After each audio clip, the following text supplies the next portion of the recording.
Yeah, hey, I'm Ben Hardesty with The Last Bison. We are playing the Red Room tonight. Very glad to be here in Boston, Massachusetts. Beautiful time of year. Oh gosh. What decade of music would I want to be transported to? These are going to be good questions, I can tell. That's a really, really hard question for me. I think I would like to be transported to. I have a fascination with post-Civil War history, so I think it would be really cool to be transported to the pockets of African American, not slaves anymore, African Americans, just to hear the spiritual songs that they came up with during the previous time of enslavement and such. I feel like that would be a really cool moment in history to kind of see those songs form, which then turned into what blues is today, kind of, and all of that. It was kind of the start of that. So that would be really cool. I think get at the beginning of that progression, that moment. The first album I bought is like okay, I'm gonna do both. The first album I was given that I can remember that made like an impression on me was War by U2 from my father. He's been listening to them since early 80s, so almost the beginning, and that kind of shaped my love for them being my favorite all-time band ever. But the first album I bought with my own money, I was given a $10 gift certificate to Walmart, and I went to the music section and I bought the greatest hits of Elton John. I think I was 10. And I think I'm Ben, my name's Ben, so I think I wanted it just because of Benny and the Jets. So I was like, yes, Elton John has a song about me. I'm not super picky. I'm not like a gearhead like a lot of people. Like they know everything. I don't know a lot about musical instruments and different kinds of whatevers. I'm not very picky. I would probably buy what I need, which is just a couple more guitars because I break so many strings during shows.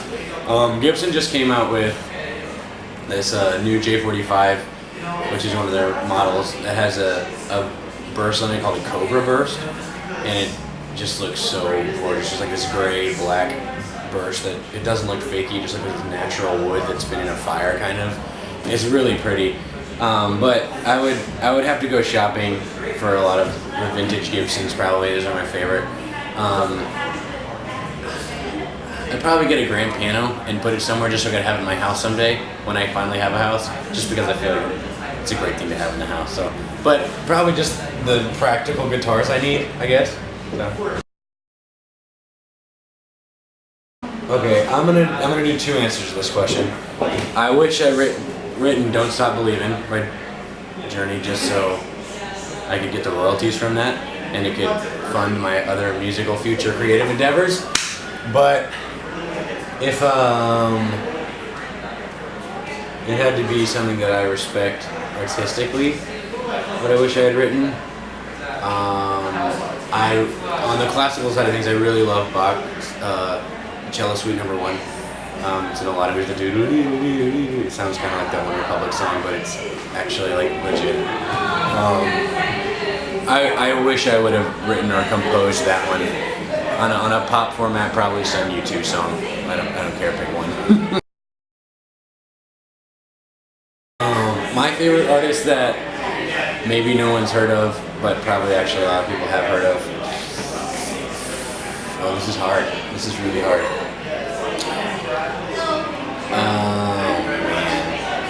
Like I said, these questions are difficult. There's a band that I started listening to in high school that I really like they're from London. They're called Fanfarlo, Fanfarlo, and their first album particularly, I think, shaped a lot of the way I look at music and writing music. Just as I think I was 17, 18 when I started listening to them, and I just love their usage of the instruments they use and put into the kind of pop alternative format that they do.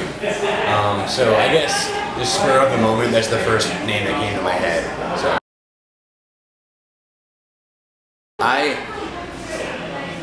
oh gosh. Man.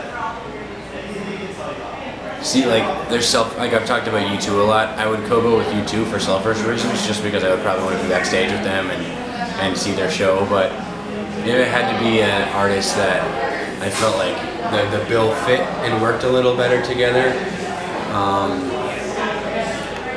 I think opening for like a Fleetwood Mac would be really cool, or even like a Johnny Cash would be really cool. I love both of those artists a lot.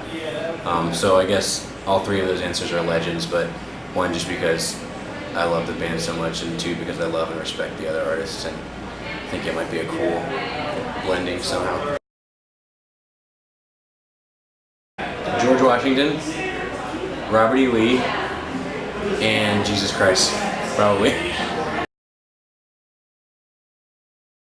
But for some reason, like, I've always really enjoyed listening to Linkin Park. I know it's the worst thing ever. Like, every time it comes on the radio, if I'm listening to the radio, like, it's the song that I almost turn off, and then I leave on if I'm by myself. I'm like, yes. I know that's absolutely horrible. Guilty pleasure is probably Linkin Park, or maybe Paramore, but that's not that guilty. I would say that's my biggest musical guilty pleasure, and that like is like, you know, some guilty pleasures are like actually just pleasure. You just say guilty pleasure to justify it. That's actually a guilty pleasure. Like, I feel guilty listening to them. Well, I grew up in not grew up, but from when I was like 4 to 9, my family was missionaries in South America. We lived like in the jungles down there, building this camp.